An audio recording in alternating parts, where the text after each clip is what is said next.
My name is Damian Crawford. I am 52 years old and I own the Carolina Suites hotel chain in North Carolina. After divorcing my wife 10 years ago, my life has been a constant stream of work and caring for my children. I have two grown children, my son Ryder, 27, who works with me in the business, and my daughter Tessa, 24. My ex-wife Lorraine lives separately, but we maintain a normal relationship for the sake of the children. I thought I was doing pretty well until this whole thing started. That Thursday in March began like any other. By 8:30 a.m., I was already sitting in my office on the 22nd floor of the main hotel in downtown Charlotte, reviewing the reports for the past week. Outside the window, I could see the rooftops of the business district, and below, the usual morning bustle of the big city. The numbers were good. Occupancy was holding steady at 78%, which is quite respectable for March.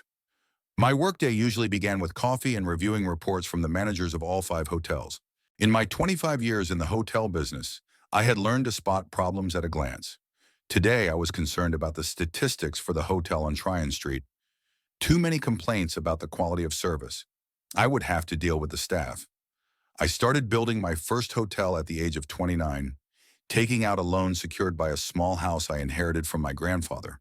At the time, Lorraine thought I was crazy to invest all our savings in such a risky venture.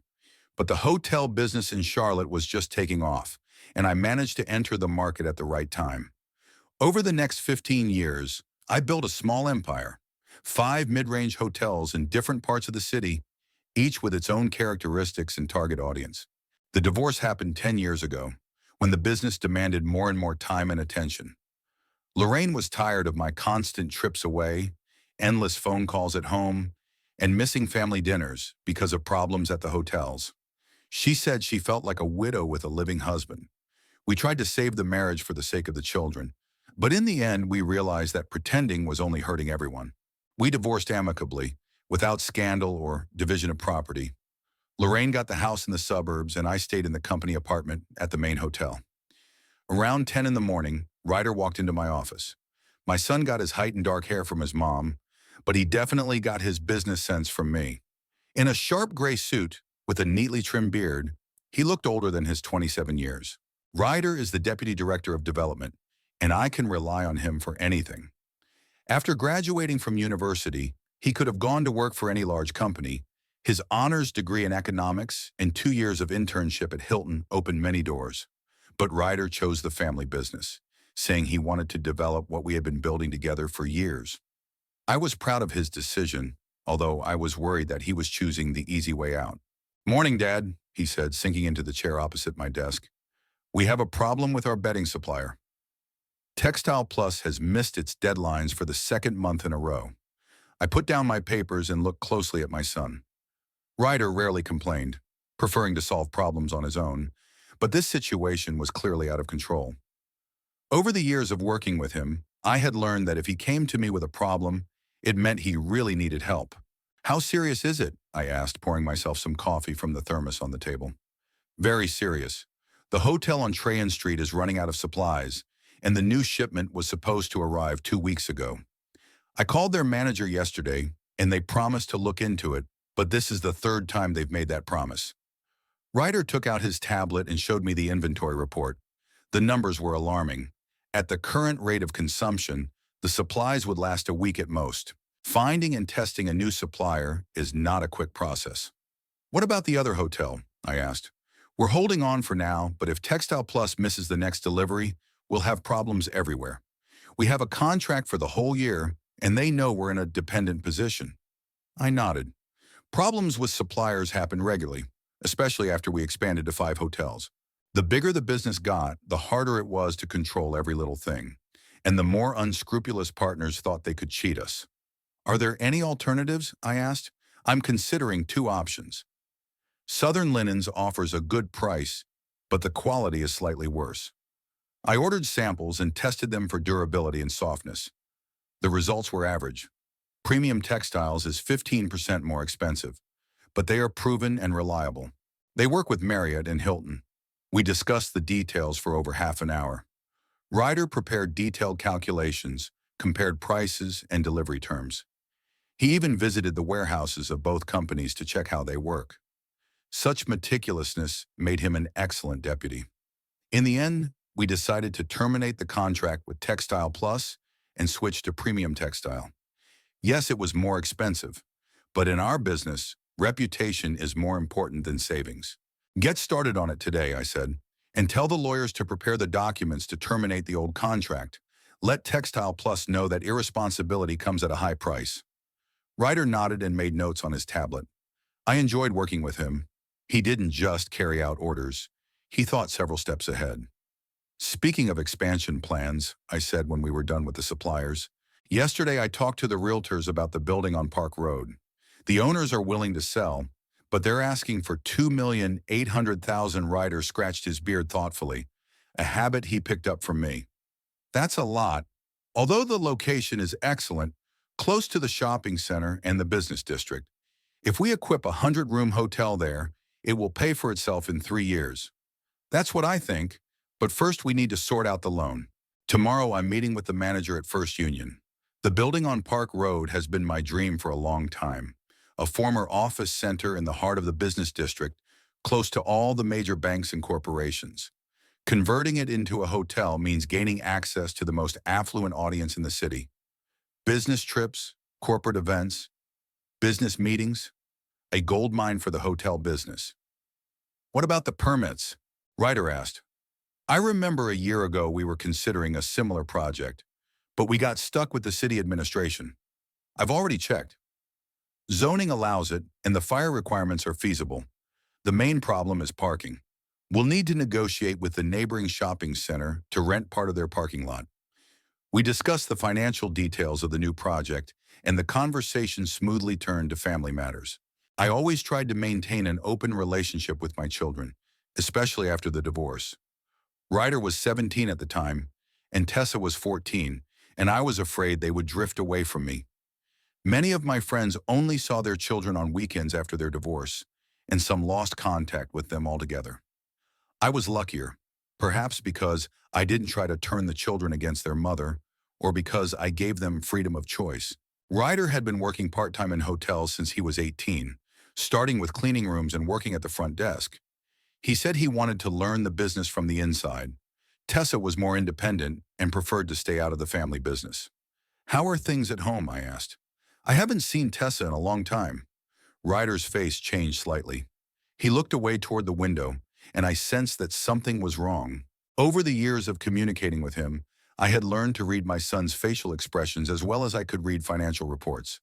Don't you talk to her? My son asked cautiously. I called her the day before yesterday, but she didn't answer. I figured she was busy at work or meeting someone. You know how she hates being interrupted? That was true. Tessa always valued her personal space more than most people. Even as a child, she could play alone in her room for hours without demanding attention from adults. After the divorce, this trait became more pronounced. She became even more withdrawn, avoiding frank conversations, especially with me. Ryder paused, clearly choosing his words. Dad, to be honest, I haven't talked to her in a long time either. I called her 3 weeks ago and she seemed strange. She spoke briefly, as if she were in a hurry to get somewhere. And last week I tried to call her, but she didn't answer at all. That was unusual. Tessa had always kept in touch with her brother. They had been friends since childhood. Even when she had problems as a teenager, falling for the wrong guys, conflicts at school, experimenting with her appearance, Ryder remained an authority figure and a source of support for her. Maybe she's having problems at work, I suggested. I remember her complaining about her new boss at the travel agency. Tessa worked at Atlantic Travel, a small travel agency in the city center. She started as a junior manager, but quickly advanced thanks to her knowledge of languages and ability to connect with clients. The last time we spoke, she mentioned that the company had been bought by new owners and layoffs had begun. I don't know, Dad. She's become kind of distant. Even when we met at the cafe last month, she was looking at her phone the whole time. She was distracted. Anxiety began to creep in unnoticed, like cold in a poorly heated room. I tried to remember the last time I had a normal conversation with my daughter. A month ago? 2? My work schedule took up so much time that the days blurred into a continuous stream of meetings, phone calls, and decisions. Did she come to Lorraine's birthday party? I asked. No, She said she was sick. Mom was upset, but she didn't show it. My ex-wife's birthday was in early February. Tessa never missed family celebrations, even when she was in a serious relationship with that guy. What was his name? Danny or Dave? She considered family traditions important, despite all our problems. I remembered that birthday. Lorraine threw a small party at her house, inviting a few friends and Ryder and me. I arrived with a bouquet of roses and a gift, gold earrings she had wanted for a long time. We chatted peacefully, reminisced about the good times, and I even thought that we were doing a pretty good job of being civilized divorced spouses. But Tessa's absence spoiled everyone's mood. I picked up the phone and dialed Lorraine's number. After the divorce, we learned to communicate without mutual recriminations, especially when it came to the children. Lorraine worked as an accountant at Dr. Marshall's private medical clinic, and she usually answered calls during working hours. "Hello, Damien." My ex-wife's voice sounded surprised. We rarely spoke on weekdays, usually limiting ourselves to messages about the children or some formalities. "Hi, Lorraine. Sorry to bother you at work. I wanted to ask about Tessa. How is she? Is everything okay?" The pause lasted too long. I had known Lorraine for over 25 years and had learned to understand her silence. When she took so long to think about her answer, it meant the news wasn't very pleasant. "What's wrong?" she asked cautiously. "Nothing much. I just haven't been able to reach her for a few days. Ryder says he can't get in touch with her either." "Damien." Lorraine's voice grew quieter, as it did when she didn't want her colleagues to hear a personal conversation. "I'm worried too. She hasn't been to our Saturday dinners for, I don't know, a month and a half. She always has excuses. Work, a cold, something else. Now the concern is palpable." Saturday dinners with her mother had been a sacred ritual for Tessa since we divorced. Girls often become closer to their mothers after their parents split up, and Tessa was no exception. They met every Saturday at a small Italian restaurant near Lorraine's house to discuss work, relationships, and plans for the future. "Maybe she has a new boyfriend," I suggested. "Remember how she disappeared when she was dating that, what was his name? Dave. Back then, she called every day and talked about him nonstop. Remember how we even got tired of hearing about his good qualities? And now? Now it's like she's avoiding us." I remember Dave, a tall blonde engineer at a construction company. Tessa dated him for about 6 months, and we all thought they were headed for marriage. But then they broke up, and my daughter never really explained why. She just said she realized he wasn't the right person for her. "Did you try to visit her?" I asked. "No. I was afraid of seeming pushy." You know how Tessa reacts to attempts to control her. That was true. After graduating from college, my daughter immediately rented a separate apartment. Despite my suggestions that she stay in the family home a little longer, she was proud of her independence and reacted painfully to any attempts to interfere in her life. Even when I offered to help with the rent or buy her a better car, she flatly refused. "Listen, Lorraine, maybe you should go see her. Check on her." I've thought about it, but I didn't want to seem pushy. Tessa always valued her independence. There was a note of concern in my ex-wife's voice that she was trying to hide. Lorraine had always been the more emotional of the two of us, but after the divorce, she had learned to keep her feelings in check. "Okay," I said. "I'll stop by her place after lunch today. I'll invite her to a family dinner, since we haven't all gotten together in a while." "That's a good idea," Lorraine agreed. "Damien, if something's wrong, call me right away, okay?" "Of course. Don't worry, maybe we're just getting ourselves worked up." But even as I said the words, I didn't really believe them. My intuition, honed by years of working with people, told me that the problem was more serious than it seemed. After I hung up, silence fell over the office. Ryder looked at me expectantly, clearly realizing that the conversation with his mother had not been reassuring. "What did Mom say?" he asked. "The same thing you did. Tessa avoids meetings and doesn't get in touch. This is no longer just being busy." I got up and walked over to the window. Below, city life was in full swing. People rushing about their business, unaware of other people's problems. Once upon a time, I was also part of this hustle and bustle, without thinking about what was going on in the lives of my loved ones. Work seemed more important than anything else. "I'm going to see her today," I said. "Maybe she's just working a lot or has some personal problems." "Do you want me to go with you?" my son offered. I shook my head. If Tessa really had problems, it would be better to talk to her one-on-one first. With Ryder there, she might become even more withdrawn. Besides, my daughter and I had our own relationship issues that required a delicate approach. No, I can handle it myself. You take care of the betting issue. And don't forget to prepare the documents for the Park Road building. Ryder nodded, but I could see that he was also concerned about his sister. Despite their different personalities, the children always supported each other. If Ryder was worried, it meant there was a serious reason. The rest of the workday passed in the usual routine, but anxious thoughts about my daughter never left me. I tried to remember if I had noticed anything strange in her behavior in recent months, but my memory failed me. Work took up so much time and attention that family matters often took a back seat.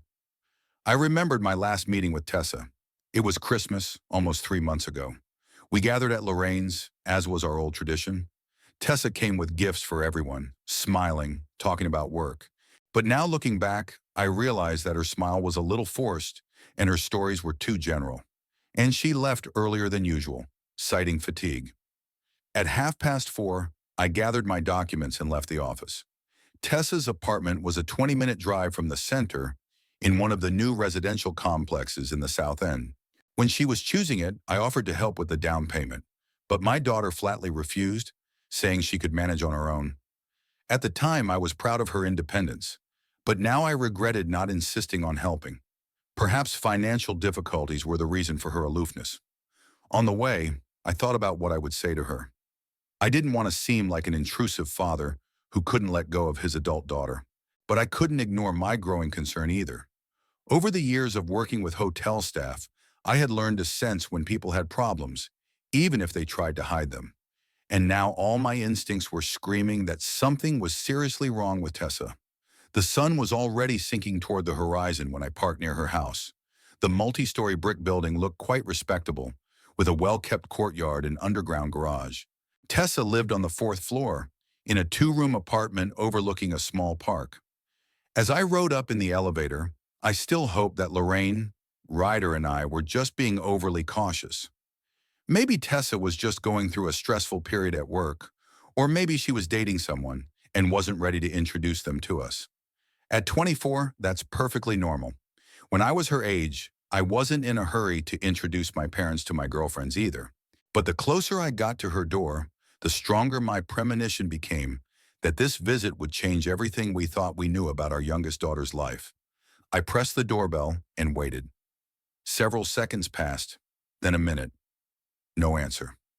I pressed it again, longer this time.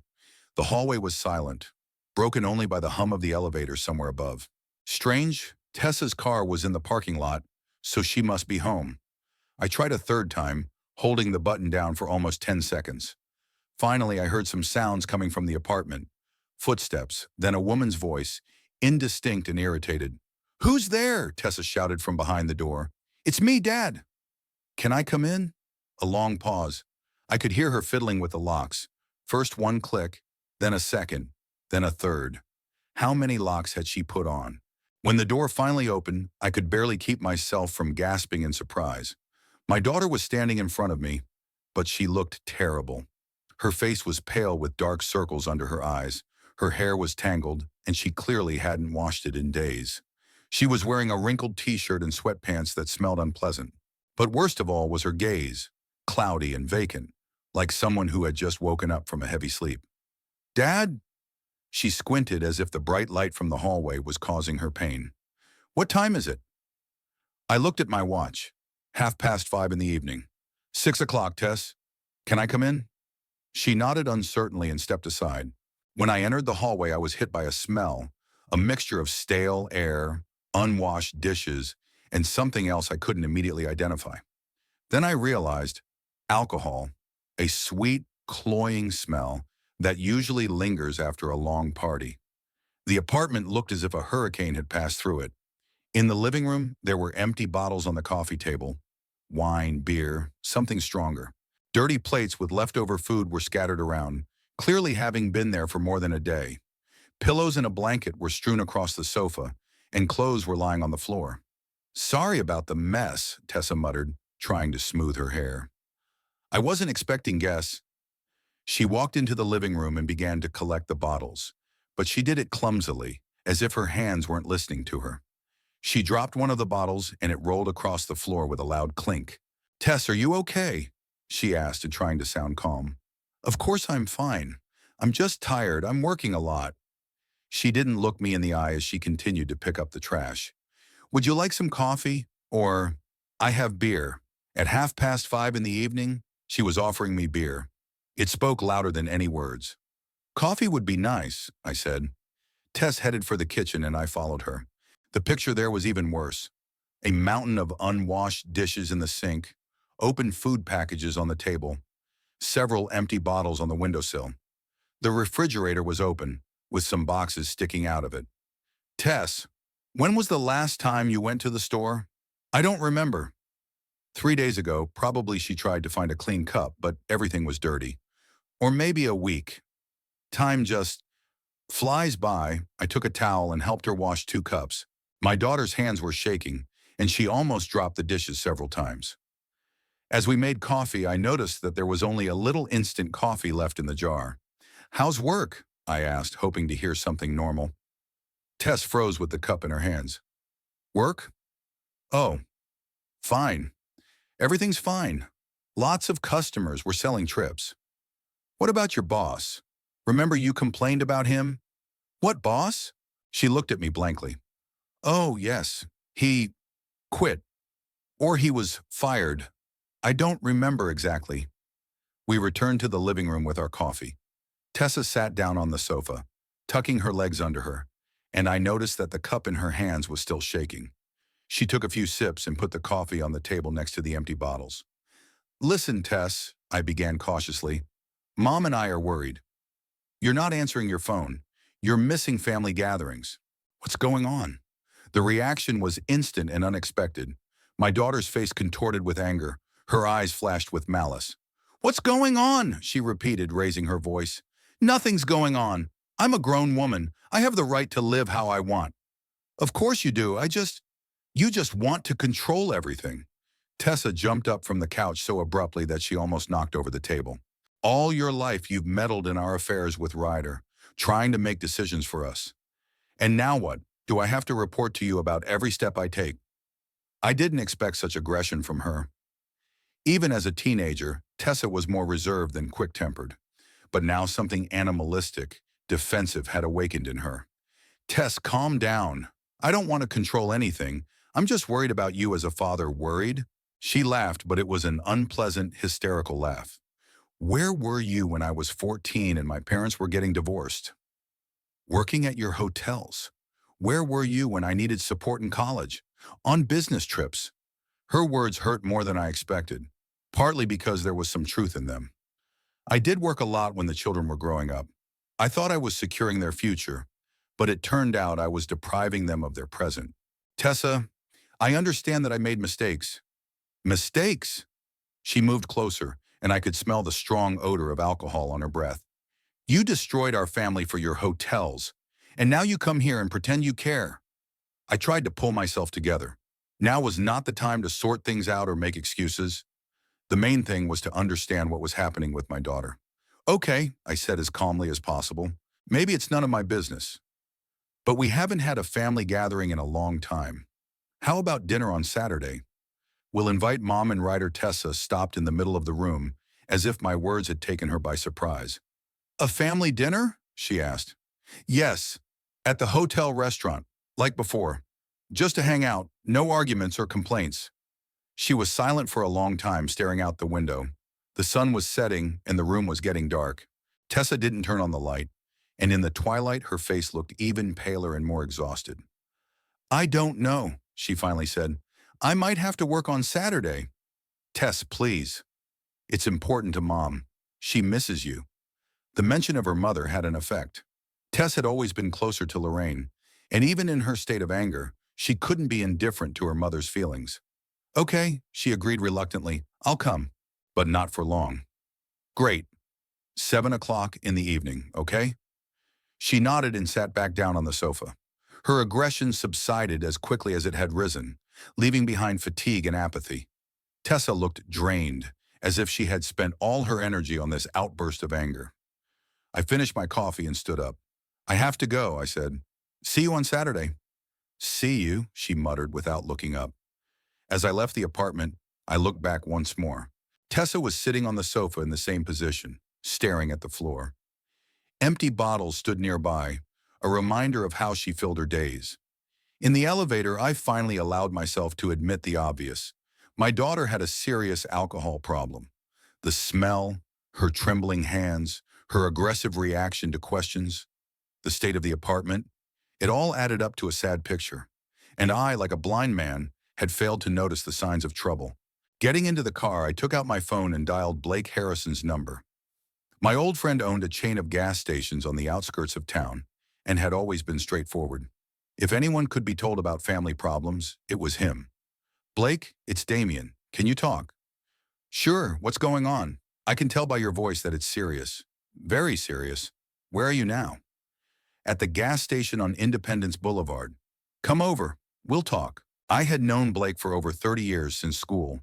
He was one of the few people I could trust with my most intimate experiences. After my divorce, it was Blake who helped me through the hardest months when it seemed that my life had fallen apart completely. The gas station was a 20-minute drive from Tessa's house. It was one of 5 stations Blake had built over the past 15 years. He started with one old gas station on the outskirts of town, and now he had a pretty good business. We often joked with each other. I feed and house people, and he fills their tanks. Blake met me at the office entrance. Tall, broad-shouldered, with graying hair and a tan face, he looked younger than his 54 years. In his overalls and with a wrench in his hand, he looked more like a mechanic than a business owner. "Come in," he said, leading me into a small office behind the shop. "Would you like some coffee?" "Thanks, I already had some." We sat down at a table covered with bills and documents. Blake looked at me intently and frowned. "Spill it." "What's going on?" I told him everything. About Tessa's strange behavior over the past few months, about my conversations with Ryder and Lorraine, about today's visit to my daughter. Blake listened silently, nodding occasionally, but not interrupting. "And how did she look?" he asked when I finished. "Terrible, pale, thin. Her hands were shaking. And the smell. Blake, she reeked of alcohol, even though it was only 5:30. My friend leaned back in his chair and rubbed his chin, his usual gesture when he was thinking about a difficult problem. "Damien, did you ever think the girl was just drinking?" Said out loud, it sounded even scarier. Although I had come to that conclusion myself, hearing it from someone else was painful. "I thought so," I admitted, "but I hoped I was wrong. All the signs are there. Isolation from her family, aggressive reactions to questions, the state of her apartment. And you say her hands were shaking?" "Yes, and her eyes were cloudy, like a drunk's." Blake stood up and walked over to the window. Behind the glass, he could see a gas station where employees were serving evening customers. "I had a nephew with the same problem," he said without turning around. "He started drinking in college, then more and more. His parents didn't notice at first, then pretended it was temporary. Do you know how it ended?" "How?" "An overdose. He mixed alcohol with pills and never woke up again." The guy was 26. A chill ran down my spine. The thought of Tessa in that state was unbearable. "What should I do, Blake?" He turned to me, and I saw genuine concern in his eyes. "Hire a detective. Find out what she's doing, who she's hanging out with, how she's spending her time. Parents are the last to know the truth about their children's alcoholism. They are masters at hiding it." "A detective? That's stalking my own daughter." "It's saving your own daughter's life," Blake said harshly. "Damien, you've seen how she looks. Do you think she'll be better tomorrow? Or in a week?" Alcoholism doesn't go away on its own. He was right, although it was painful to admit it. Over the years of our friendship, Blake had never sugar-coated reality or told me what I wanted to hear. That's why I trusted him. What if she finds out? She'll never forgive me. What if she doesn't find out what's going on and something bad happens to her? Will you forgive yourself? The question was rhetorical. Of course, I won't forgive myself. I was already berating myself for not noticing the obvious for so long. "Do you know a good detective?" "I know one. Kevin O'Malley, a former cop. Now he's in private practice. He worked for me a couple of times when I suspected theft at gas stations. He's a smart guy, meticulous. Blake took a business card out of his desk drawer and handed it to me. Call him tomorrow. Tell him I sent you. I took the card and put it in my wallet. I wasn't ready to make a final decision yet, but I knew I didn't have much choice. Thanks, Blake. I don't know what I'd do without you. Don't mention it. We're friends. He patted me on the shoulder. And remember, the sooner you start, the better your chances of helping the girl. We talked a little more about various things, but my thoughts were far away. Images from today's visit to Tessa were spinning in my head. Her cloudy eyes, trembling hands, aggressive reaction to simple questions. How could I have failed to notice the obvious for so long? As I left Blake, I felt a mixture of determination and fear. Determination to find out the truth no matter how terrible it might be, and fear that the truth might be even worse than my darkest assumptions. Saturday was cloudy. It drizzled in the morning, and by evening the sky was completely covered with gray clouds. I reserved a table at the main hotel restaurant for 7 o'clock, choosing a quiet corner at the far end of the room. I didn't want other diners to become unwitting witnesses to any family disputes that might arise. By 6:30, I was already sitting at the table, nervously glancing at my watch. Lorraine and Ryder arrived almost simultaneously. She in an elegant dark blue dress, he in a formal suit. Both looked tense, as if they were preparing for difficult negotiations rather than a family dinner. How was she when you went to see her? Lorraine asked quietly, sitting down across from me. I gave a brief account of my visit, omitting the most unpleasant details. I didn't want to scare my ex-wife prematurely, although it was clear from her expression that she already understood everything. So your suspicions were confirmed, Ryder said, studying the menu. What do we do next? First, we talk to her. Maybe she'll open up in a calm environment. Ryder shook his head skeptically but said nothing. Over the years of working with me, he had learned not to argue with his father's decisions, even if he thought they were wrong. 7 o'clock passed, then 7:15. Tessa still wasn't there. Lorraine began to get worried, constantly glancing at her phone. Should we call her? She suggested. Let's wait a little longer, I said, although I was beginning to doubt whether my daughter would come at all. At 20 minutes past 8, the restaurant door swung open and Tessa appeared. Even from a distance, it was clear that she had been drinking. Not heavily, but enough to make her movements a little more abrupt and her smile a little too wide. She was wearing a short black dress and high heels and looked attractive. But something about her appearance was alarming. Her makeup was too bright, her gait too provocative. It was as if she was playing the role of a confident woman, but she was not playing it well. Hello, everyone, she exclaimed loudly as she approached the table. Sorry I'm late. The traffic was terrible. Lorraine stood up to hug her daughter, and I noticed her grimace as she caught the smell of alcohol. But she didn't show it, just hugged Tessa tighter. We were worried, Mom said. You weren't answering your phone. My phone died, Tessa replied casually, plopping down in a chair next to her brother. So, what do we have here? Is there a menu? The waiter came over almost immediately. He was a young guy in a white shirt, polite and attentive. I recognized him, Michael, who had been working for us for 2 years. What would you like to order? He asked. I'll have a martini, Tessa said immediately. A double, and... She glanced at the menu. A Caesar salad. How about something hot first? Lorraine suggested gently. I'm sure you haven't had dinner. I'm not hungry, Tessa snapped. A martini is enough. The rest of us ordered main courses and wine.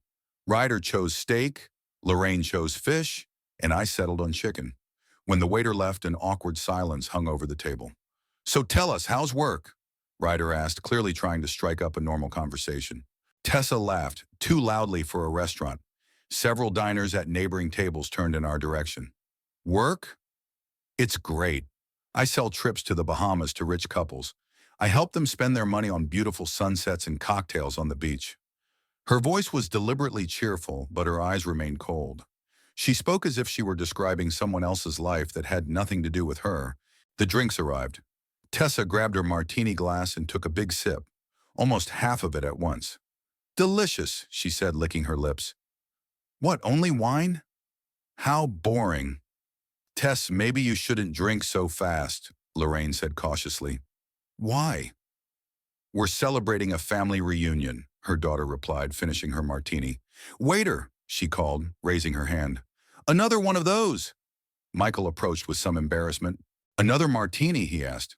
A double, Tessa confirmed. And hurry up, or I'll die of boredom. I felt myself blushing with shame. In my hotel, in my restaurant, my daughter was behaving like a drunk graduate at a corporate party. Other guests were already looking openly in our direction, whispering among themselves. Tessa, I said quietly, maybe we should have dinner first. Order something hot? I don't want to eat, she replied sharply. I want to drink. What's the problem? They brought a second martini, and she immediately took a few sips. The alcohol was clearly starting to take effect.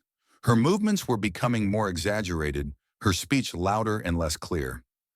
Tell me how you're, said Ryder, turning to his mother. How's work at the clinic? Lorraine began to talk about new patients and colleagues, clearly trying to create the appearance of a normal family conversation. But Tessa was only half listening, constantly distracted by her glass and looking around the restaurant. Do you remember, she suddenly interrupted her mother, how we used to have dinner at home? When I was little, all together, at a big table, Mom cooking, Dad talking about work. Her voice changed, becoming dreamy and sad. For a second, it seemed as if she had returned to the past, when our family was whole. Of course we remember, Lorraine said. Those were good times. Good? Tessa suddenly became angry. Good for whom? For Dad, who came home at 10 o'clock at night and collapsed from exhaustion? Or for Mom, who sat alone with the children all day? Tess, don't, I began. Don't what? Tell the truth? She finished her second martini and slammed the empty glass on the table. And the truth is that our family fell apart because of your damn hotels. Several patrons at neighboring tables were already staring at us openly. I saw Michael shifting nervously near the bar, unsure whether to intervene or not. Tessa, please keep your voice down, Lorraine asked. Keep my voice down? My daughter laughed hysterically. Why should I keep quiet? We're family, right? Families should be honest with each other. She tried to stand up, but swayed and grabbed the back of the chair. The alcohol was having an increasingly strong effect. You know what's funny? She continued, looking straight at me. You think money solves everything, that if you buy your daughter a nice car and pay for her college education, she'll be happy. I never thought that, I objected. Liar! Tessa shouted so loudly that half the restaurant turned around. You've been solving problems with money your whole life. Your daughter is sad? Buy her a new dress. Is your son upset? Give him a job in the family business. Ryder turned pale and clenched his fists. He couldn't stand it when someone questioned his professional achievements. Tess, stop it, he said quietly. You stop it too, she snapped at her brother. Daddy's favorite. Always the model son, doing everything right. And me? I was always the problem, wasn't I?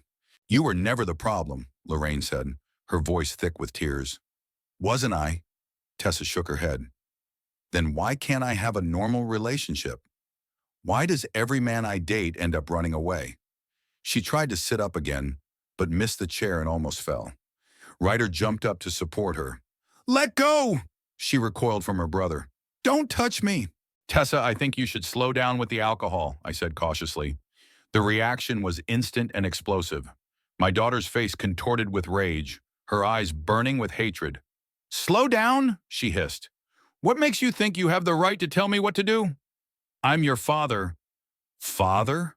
Tessa laughed, but it was a terrible laugh, full of pain and anger. What kind of father are you? You ruined my life. With your money, your control, your expectations.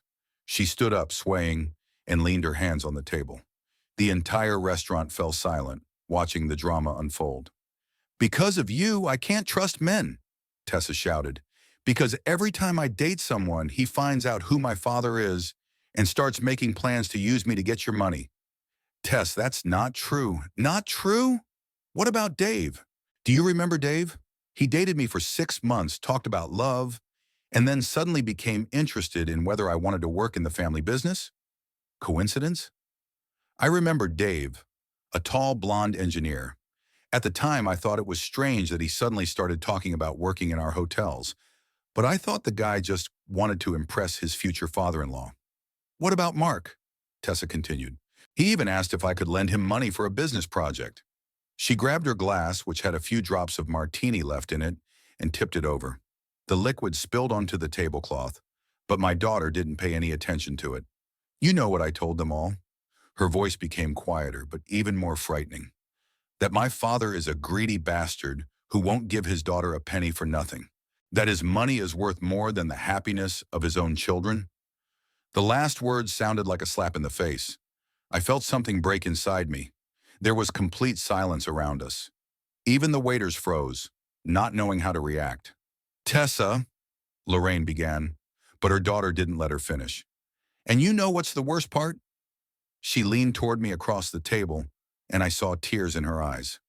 I regret that you are my father. I regret it every day, because of you, I will never be happy. Those words hit harder than any physical blow.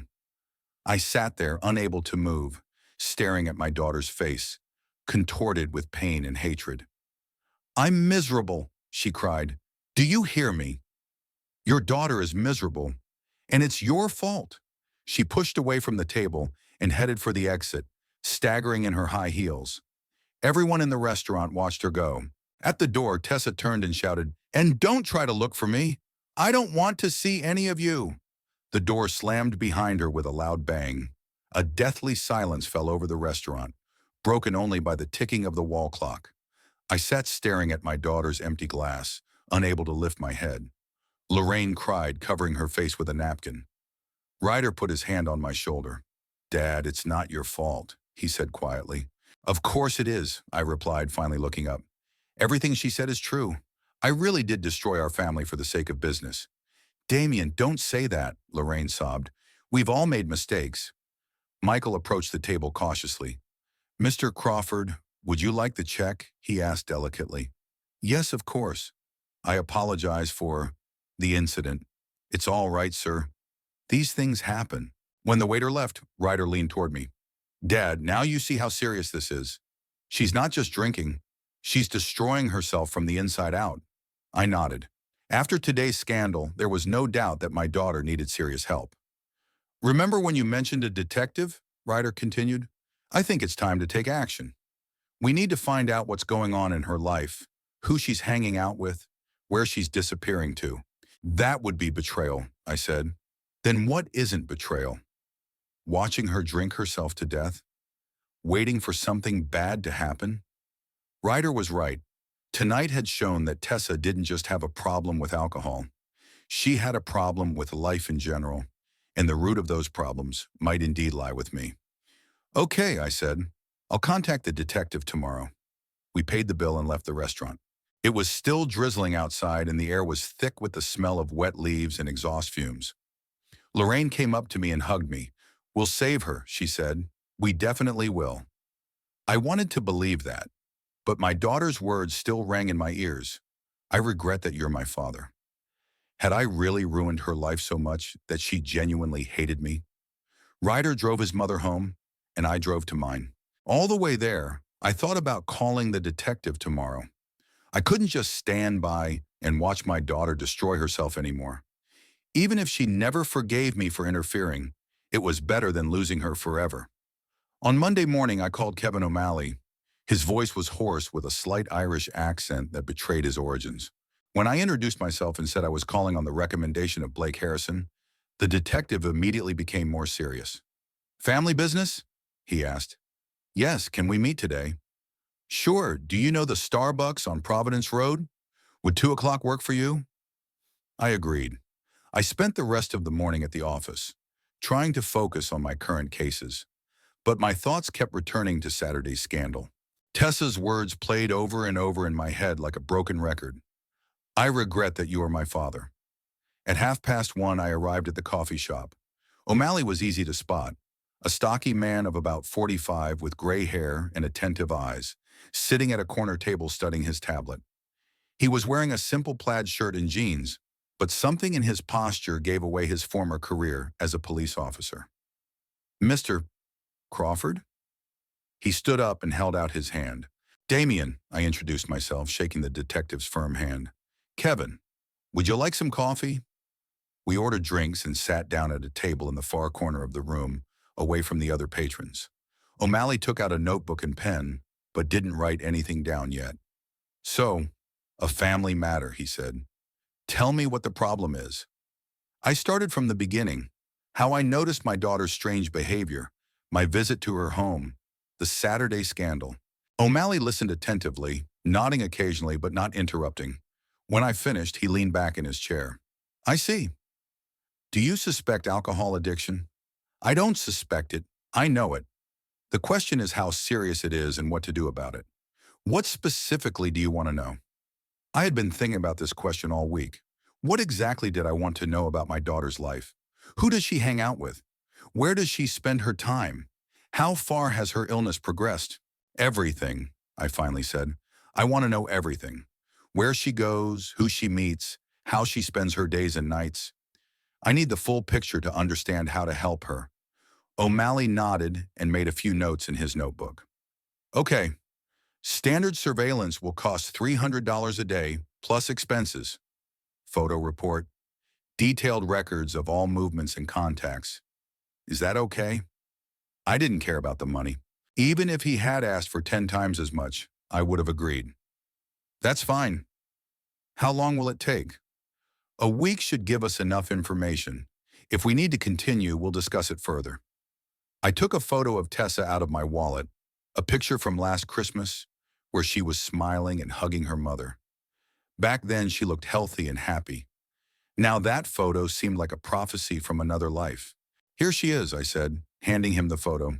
Tessa Crawford, 24 years old, lives in South End in the River Oaks apartment complex, apartment 407. O'Malley studied the photo carefully. A beautiful girl, he remarked. It's a shame when people like that go downhill. Have you had experience with similar cases? Unfortunately, yes. Alcoholism among young people has become a real epidemic, especially among those who grew up in wealthy families. His words cut deep, but I knew he was right. Perhaps my wealth was one of the reasons for my daughter's problems. When will you start? I asked. Tomorrow morning. I usually work from 7 a.m. to midnight, unless there are special instructions. Is that enough? More than enough. We exchanged phone numbers, and O'Malley promised to contact me in a week. As we parted, he said something that stuck with me for a long time. Mr. Crawford, be prepared for the truth to be worse than your darkest fears. But remember, only by knowing the truth can you change anything. The next week dragged on painfully.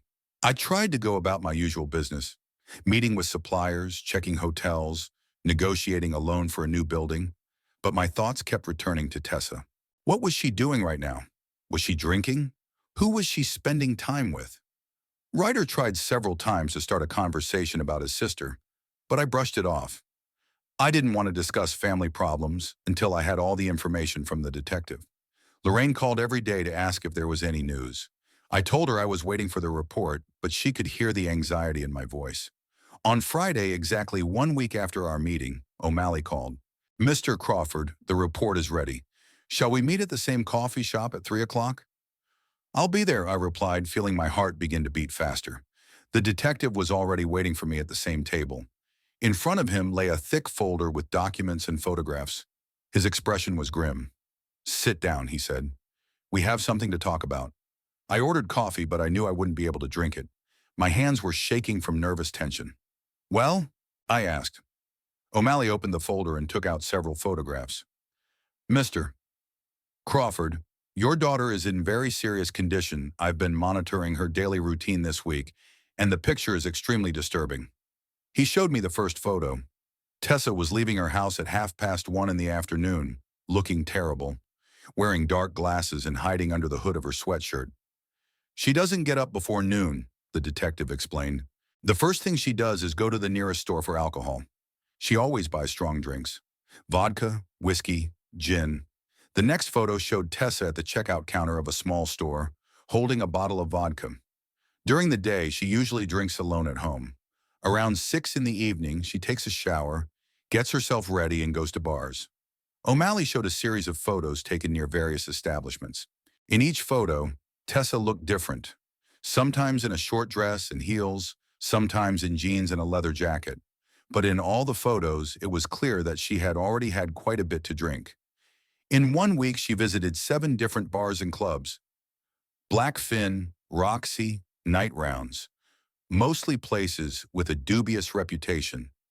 The detective took out a few more photos, and I felt my stomach clench with horror. In the pictures, Tessa was sitting at the bar, surrounded by unfamiliar men. In one photo, she was openly flirting with some guy in a leather jacket. In another, she was kissing a completely different guy.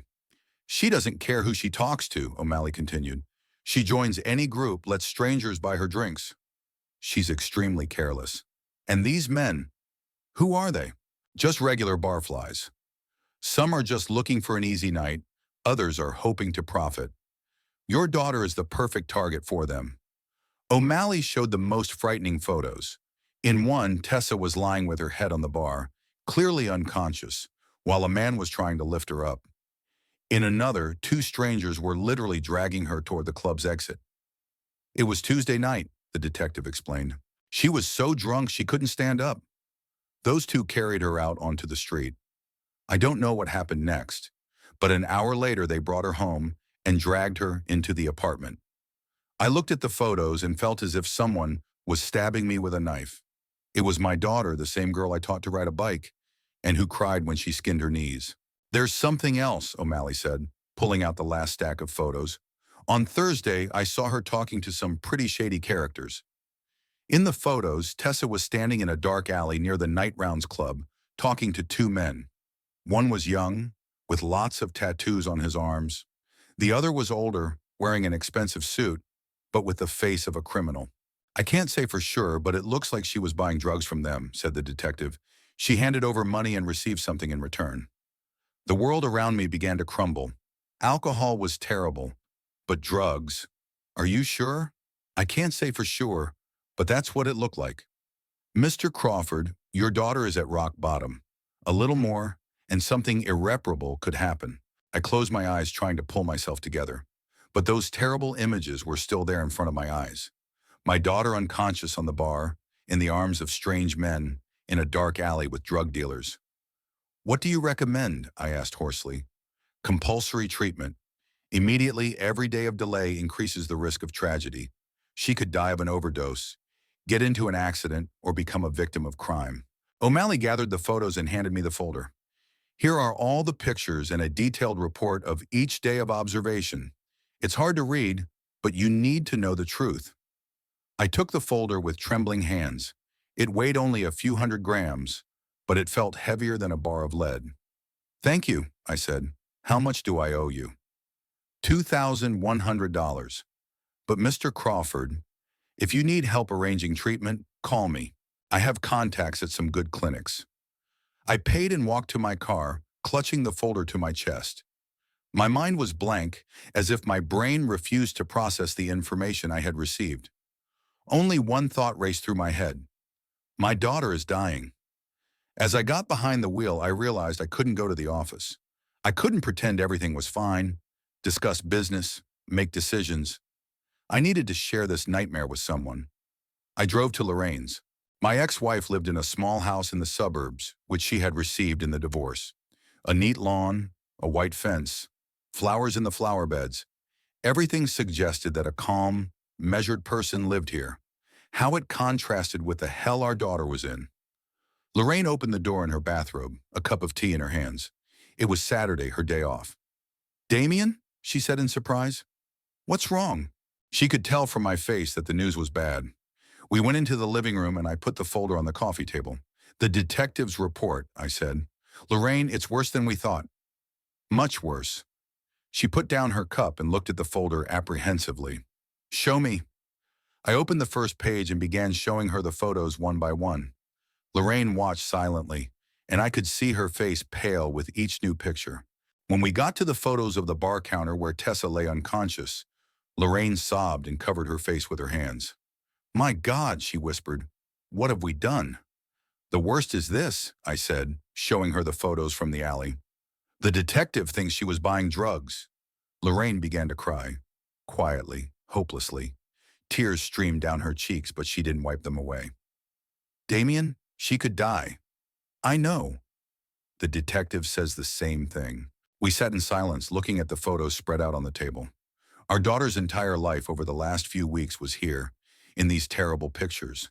Every evening in a new bar, Every night with strange men, every day starting with the purchase of alcohol. What are we going to do? Lorraine asked. Get her. Today, we need to find a good clinic and arrange treatment. What if she doesn't agree? Then we'll have to force her. We have no choice, Lorraine. You can see these photos. My ex-wife nodded, wiping away her tears. You're right. Better she hates us alive than... She didn't finish the sentence, but we both understood what she meant. Let's go to her together, I said. Maybe when she sees us both, she'll understand that we're acting out of love, not a desire to control her. Lorraine stood up and headed for the bedroom. Give me 5 minutes to get changed. And Damien, whatever happens today, whatever she says to us, remember, we're doing this for her. I nodded, gathering the photos back into the folder. Ahead of us lay what was perhaps the most difficult conversation of our lives. But there was no choice. My daughter was dying, and only we could save her. We arrived at Tessa's house at 10:30 on Sunday morning. Lorraine sat next to me in the car, clutching the folder of photos. We were silent the whole way, each lost in our own thoughts. I thought about how we would explain the reason for our visit to our daughter, how we would show her these terrible pictures without breaking her completely. Tessa's car was parked outside the house, an old Honda she had bought with her own money, refusing my help.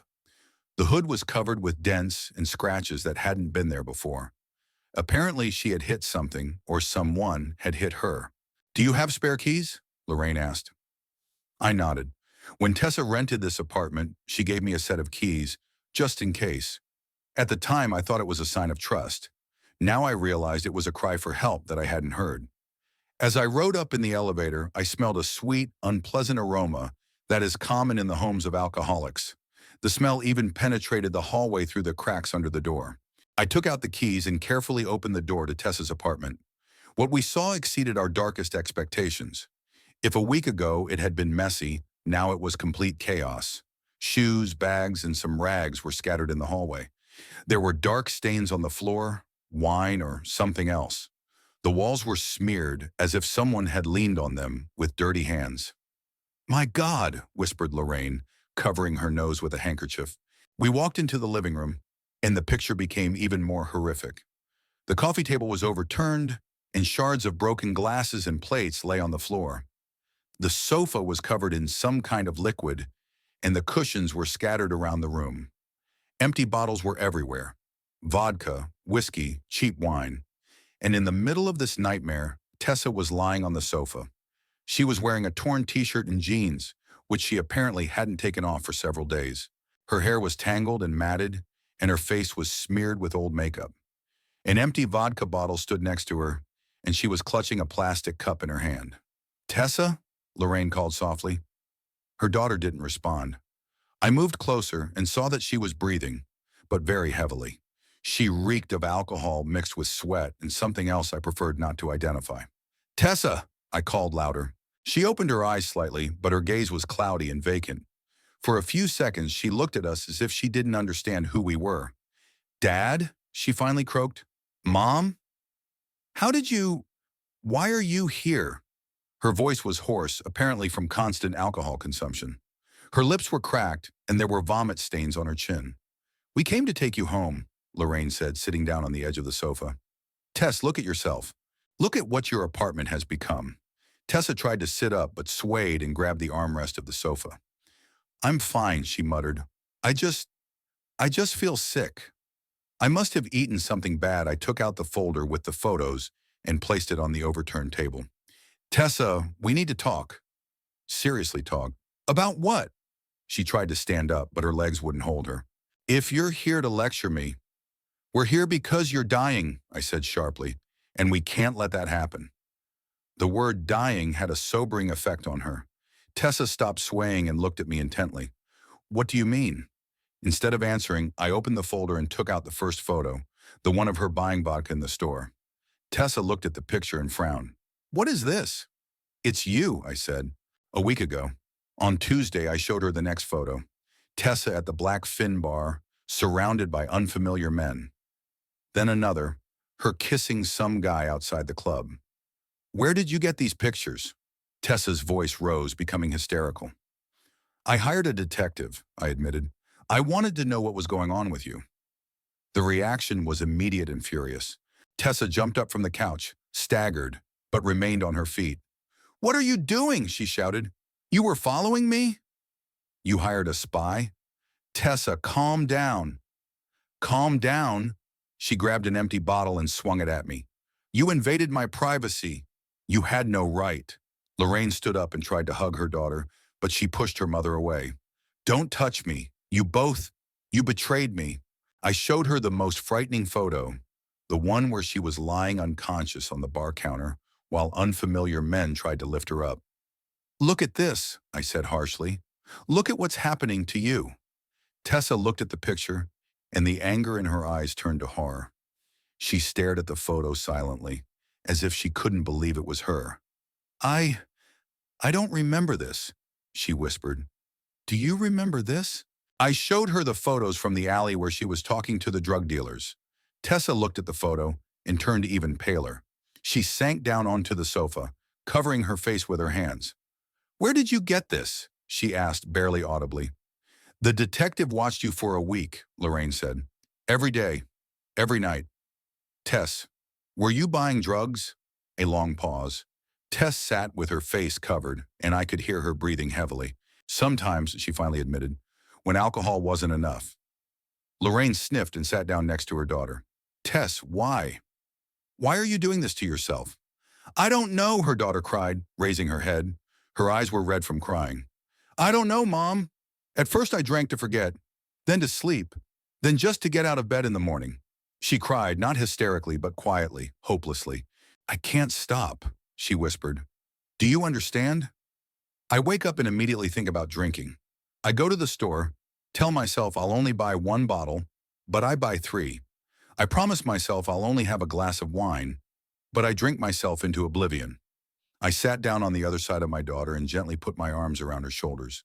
She didn't push me away. "Tess, we'll help you," I said. "We'll find the best doctors, the best clinic. You'll get better." "No," she shook her head. "I won't get better. I've gone too far. You've seen the photos. I've turned into an animal." "Don't say that," Lorraine said sternly. "You're our daughter, and we love you."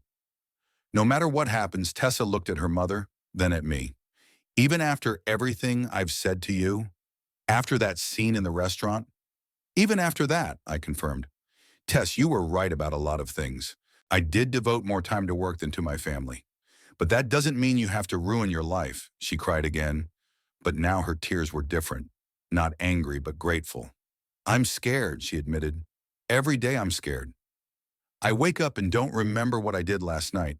I don't remember who I was with or how I got home. And sometimes I wake up in strange places with strange people." Lorraine hugged her daughter tighter. "It's over," she said. "We're taking you home. Right now. What if I can't quit? What if I slip up?" "You can," I said confidently, "because you're not alone. We'll help you every day, every hour if necessary." Tessa nodded, wiping away her tears. "Okay, but I want to try. I don't want to live like this." We spent the next hour packing. Tessa was too weak to pack her things herself, so Lorraine helped her while I carried the bags to the car. We took only the bare essentials: clothes, documents, a few personal items. The rest could be picked up later. We decided to leave the apartment as it was for now. Later, I would hire a cleaning company to tidy everything up. The drive to my house took half an hour. Tessa dozed in the back seat, hugging a pillow. Lorraine sat next to her, stroking her daughter's hair. "Damien," my ex-wife said quietly, "what if we're too late? What if the damage is irreversible?" "Don't think about that," I replied. "The main thing now is to find a good doctor and start treatment." We arrived at my house early the next day. It was a large mansion in a prestigious neighborhood that I had bought before the divorce. After Lorraine and the children moved out, the house seemed too empty and big. But now I was glad I had a separate guest room for Tessa. We put our daughter to bed and closed the curtains. She fell asleep instantly. Apparently her body needed rest after long days of continuous drinking. "I'll sit with her," Lorraine said. "You look for a doctor." I went down to my study and turned on the computer. I found several clinics on the internet that specialize in treating alcohol and drug addiction. I read reviews, compared treatment methods, and studied the doctors' biographies. Most of the information was about Dr. Sarah Westbrook, a narcologist with 15 years of experience. She was the head of a private clinic called New Life and specialized in working with young patients from wealthy families. The reviews about her were overwhelmingly positive. I called the clinic. The nurse on duty said that Dr. Westbrook only sees patients by appointment, but in urgent cases, she can consult over the phone. "This is an emergency," I said. "My daughter needs immediate help." 5 minutes later, Dr. Westbrook herself contacted me. Her voice was calm, confident, and trustworthy. "Tell me about the situation," she asked. I described my daughter's condition and showed her several photos from the detective's report via video link. The doctor listened attentively and asked clarifying questions. "Mr. Crawford, your daughter needs inpatient treatment," she concluded. "Based on your description, she has a severe form of alcohol dependence complicated by drug use. Home treatment is not effective in this case. What if she refuses? Then we will have to consider involuntary hospitalization. By law, this is possible if a person poses a danger to themselves or others." We agreed that Dr. Westbrook would come to our house tomorrow for an initial consultation. She will assess Tessa's condition and propose a treatment plan. In the evening, when our daughter woke up and ate a little, the three of us sat in the living room. Tessa looked better after sleeping, but her hands were still shaking and her eyes were still red. "The doctor's coming tomorrow," I said. "A narcologist. She will help us develop a treatment plan." "What if I don't want treatment?" Tessa asked. "You will," Lorraine said confidently, "because the alternative is death. And you're too young to die." Tessa nodded. "Mom, Dad, I'm sorry for everything. For the scandals. For the pain I caused." "No need for apologies," I said. "What you need is treatment and recovery." We talked for a long time that evening. Tessa told us how her drinking started, at college parties, then stress at work, then her breakup with Dave. Gradually, alcohol became the only way to cope with her problems. "What about drugs?" Lorraine asked cautiously. Tessa lowered her head. "I started taking them when alcohol alone wasn't enough. At first it was soft drugs to relax, then stronger ones to forget everything." She told about nights in bars, about strange men, about waking up in strangers' apartments with no memory of anything. Several times she could have been raped or robbed, but she was lucky. "What scared me most was that I was losing control," she admitted. "I told myself I would only have one drink today, but I drank myself into oblivion. I promised myself I wouldn't buy drugs, but an hour later I was standing in an alley with dealers. By the end of the evening, we had come up with a rough plan of action. Tomorrow, a consultation with Dr. Westbrook, then possibly hospitalization. Lorraine will take time off work to be with her daughter. I'll put off all my business trips. The most important thing," I said as we put Tessa to bed, "is that you're not alone. We'll get through this together." She hugged me tightly goodbye. "Thank you, Dad, for not abandoning me." After Tessa fell asleep, Lorraine and I sat in the kitchen for a long time, planning for the future. Ahead of us lay months of treatment, possible setbacks, and a long road to recovery. But the main thing was that we had made it. Our daughter was alive and ready to fight for her life.